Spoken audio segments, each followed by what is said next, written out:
जनवरी 1615 ईस्वी। समूचे मुगल साम्राज्य की फौज ने आखिरकार मेवाड़ के नागरिकों पर अत्याचार करके मेवाड़ के राजपूतों को संधि हेतु विवश कर ही दिया। कर्नल जेम्स टॉड लिखता है कि जो राणा अमर सिंह के साथ थे वो उससे बिछड़ने लगे। केसरिया के नीचे जान देने के लिए तत्पर लोगों की संख्या अंगुलियों पर गिनने लायक रह गई। मेवाड़ के सामंतों ने कुंवर कर्ण सिंह के पास जाकर उनको अपने पक्ष में कर लिया और फिर खुर्रम के पास संधि की चर्चा करने का विचार किया।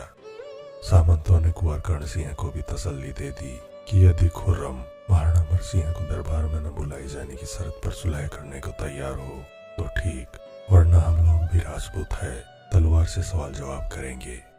सामंतों के कहने पर कुंवर कर्ण सिंह ने महाराणा को बिना बताए ही शहजादे खुर्रम के पास राजराणा हरिदास झाला और शुभकर्ण पवार को भेज दिया। शुभकर्ण पवार महाराणा अमर सिंह के मामा थे। दरअसल यह मात्र संधि की एक पहल थी जिसमें सामंत खुर्रम के जरिए ये जानना चाहते थे कि बादशाह जहांगीर कुंवर कर्ण सिंह के दरबार में आने पर सुलह करने को तैयार है या नहीं। मेवाड़ से आए इन दोनों सामंतों को देखकर खुर्रम की खुशी का ठिकाना न रहा। उसे लगने लगा कि उसने इतना बड़ा कार्य कर लिया है कि अब उसको उत्तराधिकारी नियुक्त करने में जहांगीर को सोचने की आवश्यकता नहीं पड़ेगी। खुर्रम ने यह खबर मौलवी सुकराला है व सुंदरदास के जरिए जहांगीर तक भिजवाई तो जहांगीर को भी बड़ी खुशी हुई। जहांगीर ने यह खबर सुनाने वाले मौलवी सुकराला को अफजल खां व सुंदरदास को राय रया का खिताब दिया। जहांगीर ने खुर्रम को खत का जवाब दिया कि तुम हर उस शर्त को कबूल कर लो जो मेवाड़ वाले तुमसे कह रहे हैं। सुलह का ये मौका हाथ से न गंवाना। जहांगीर ने अपने हाथ के पंजे के निशान का एक फरमान सुंदरदास के जरिए खुर्रम को भेजा। खुर्रम ने झाला हरिदास और शुभकर्ण पवार को यह फरमान दिखाया और तसल्ली दी कि अगर राणा अमर सिंह हमसे मिलने आए तो उनसे कोई दगा नहीं किया जाएगा। दोनों राजपूत सरदारों को इस फरमान सहित महाराणा के पास भेज दिया गया और साथ में सुंदरदास को भेजा गया। खुर्रम ने कुंवर कर्ण सिंह तक खबर पहुंचा दी कि मुगल दरबार में राणा अमर सिंह की जगह है, तुम्हारे आने पर भी सुलह हो सकती है। साथ ही खुर्रम ने जहांगीर का भेजा हुआ फरमान भी कुंवर कर्ण सिंह तक पहुंचा दिया। तब कुंवर कर्ण सिंह सभी सामंतों के साथ मिलकर महाराणा अमर सिंह के सामने हाजिर होने को चले। जहांगीर का फरमान हाथ में लिए कुंवर कर्ण सिंह सभी सामंतों सहित महाराणा अमर सिंह जी के पास पहुंचे और महाराणा से कहा कि दाजीराज, हमसे मेवाड़ की प्रजा के अत्याचार देखे नहीं जा रहे थे और रनिवास पर भी संकट मंडरा रहा था।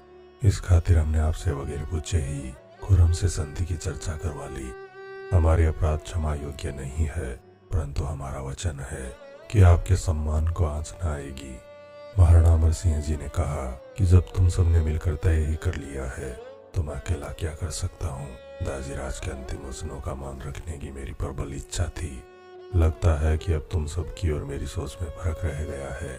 सो अब मैं शेष जीवन उदयपुर के राजमहलों में एकांतवास में रहूंगा। संधि के बाद से राजपाट का सारा काम मैं कुंवर कर्ण को सौंपता हूँ।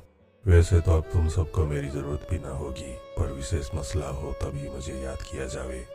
कुंवर कर्ण सिंह ने अपने पिता के मुख से ऐसे वचन सुनकर उनको मनाने की बड़ी कोशिश की, पर महाराणा एकांतवास में रहने की बात पर अटल रहे। सामंतों द्वारा समझाने पर भी महाराणा नहीं माने।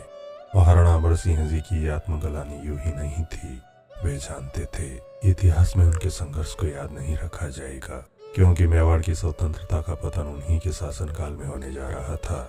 पितृभक्त महाराणा अमर सिंह लाख प्रयत्नों के बाद भी अपने महान पिता महाराणा प्रताप सिंह जी को उनके जीवन के अंतिम क्षणों में दिए गए वचन को नहीं निभा सके। इतिहासकार वेणी प्रसाद लिखते हैं कि जनसाधारण के भौतिक हितों के लिए शांति आवश्यक हो गई। आधी शताब्दी से भी अधिक युद्ध की विभीषिकाओं में डूबी सभ्यता के पुनर्निर्माण के लिए शांति प्रारंभिक आवश्यकता थी। अपनी आत्मकथा में जहांगीर लिखता है कि जब मैं अजमेर के पास शिकार में मशगूल था तब खुर्रम का नौकर मोहम्मद बेग एक पैगाम लेकर आया कि राणा अपने बेटों समेत खुर्रम से मिलने आ रहा है। मैंने फौरन जमीन पर सिर टिकाकर अल्लाह का शुक्रिया अदा किया और मोहम्मद बेग को एक घोड़ा, एक हाथी, एक जड़ाऊ खंजर और जुल्फिकार खां की पदवी दी। 5 फरवरी 1615 ईस्वी को गोहिल से चली आ रही पिछले 1050 वर्षों की मेवाड़ की स्वाधीनता का अंत हुआ। हालांकि यह अंत सदा के लिए नहीं था। जहांगीर की तरफ से खुर्रम और महाराणा अमर सिंह के बीच ये संधि गोगुंदा में हुई।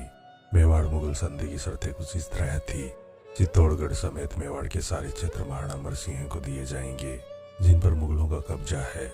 मेवाड़ के महाराणा को चित्तौड़गढ़ दुर्ग की मरम्मत और किलेबंदी करवाने का अधिकार नहीं होगा। जब भी मुगल बादशाह को आवश्यकता हो तो महाराणा अपने 1000 घुड़सवार मुगल सेवा में भेजेंगे। महाराणा अमर सिंह स्वयं मुगल दरबार में कभी भी उपस्थित नहीं होंगे, उनकी जगह कुंवर कर्ण सिंह को भेजा जाएगा। इसी तरह भविष्य में भी मेवाड़ के महाराणा कभी मुगल दरबार में पैर नहीं रखेंगे। मेवाड़ मुगलों से वैवाहिक संबंध स्थापित नहीं करेगा। यदि इसके लिए मेवाड़ पर दबाव बनाया गया तो यह संधि उसी समय समाप्त हो जाएगी। मेवाड़ के कुंवर जब मुगल दरबार तक जाएंगे तो वहां जाने तक कुंवर के सम्मान में नगाड़े बजाए जाएंगे। मेवाड़ के शासक पहले शाही प्रदेशों पर धावा बोलते थे, पर अब शाही क्षेत्रों में मेवाड़ नरेश के बिना अनुमति जाने पर प्रतिबंध होगा। मुगल दरबार में मेवाड़ के कुंवर का स्थान अन्य सभी राज्य रजवाड़ों से ऊपर होगा। मेवाड़ के कुंवर को मुगल शहजादों से भी ऊपर बादशाह के दाहिने पहली बैठक में स्थान दिया जाएगा। इस प्रकार यह संधि उन सभी संधियों से बिल्कुल अलग थी जो अन्य राजपूत राजाओं के साथ की गई थी। मुगल दरबार में केवल मेवाड़ के शासक को ही न आने की छूट दी गई थी। जहांगीर हर हालत में बस इतना चाहता था कि यह संधि सफल हो जाए, चाहे महाराणा जो मनाए शर्त रखे। 55 वर्ष की उम्र में महाराणा अमर सिंह ने अपनी प्रजा की रक्षा की खातिर मुगलों से संधि की, जो मेवाड़ मुगल संधि कहलाती है।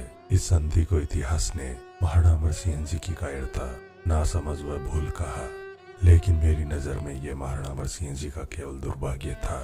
दुर्भाग्य ये कि जब मेवाड़ का सैन्य बल सबसे कम था, तभी शत्रु का सैन्य बल सबसे अधिक रहा। दुर्भाग्य ये कि महाराणा अमर सिंह 1567 ईस्वी से 1614 ईस्वी तक 47 वर्ष जंगलों और छोटे महलों में रहे, लेकिन उनके इस त्याग को इतिहास ने मात्र एक भूल कहा।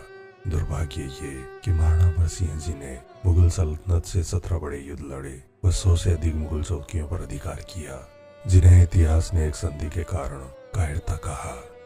इतिहासकार ओझा जी लिखते हैं कि महाराणा अमर सिंह जी ने महाराणा प्रताप सिंह जी से अधिक लड़ाइयां लड़ी, लेकिन संधि के कारण उन्हें वो स्थान नहीं मिल पाया जो महाराणा प्रताप सिंह जी का है।